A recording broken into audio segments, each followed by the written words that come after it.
ও মামা, আজকে কি চানটা না করলে হয় না? তা কি করে হয়? স্নান না করলে তোর পেটের মধ্যে আগুনটা নিভবে কি করে? আগুন? কোথায় আগুন? ওই তো দেখ না, তুই ফু কর, দেখবি মুখ দিয়ে ধোঁয়া বেরোচ্ছে। সত্যি সত্যি? হ্যাঁ তো, যা আয়নায় গিয়ে দেখ।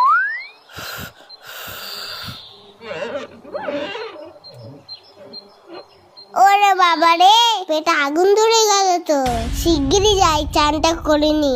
ও মা, গরম জল দাও তো, স্নানটা করে নি। এই মুখটা ঢালবো? না না, পরেরটাই ঢালবো কোনি। ঠান্ডা ঠান্ডা কুলকুল, চান করতে আসাটাই ভুল। এই তো পেয়েছি, আগে তোদের চান করাই, না হলে তোদের পেটে আগুন লেগে যাবে। তখন বুঝবি খেলা। এই জায়গাটা একটু জল দিই তো। আমার জল ফুরিয়ে গেছে, আরো গরম জল দাও। এত গরম জল নিয়ে কি করছে দেখি তো। ও কি চকচক করছে। গ্যাস পুড়িয়ে গরম জল করেছি কি তোর বাথরুম ধোয়ার জন্য? দাঁড়া, তোর আজ ঠান্ডা জলেই স্নান করা।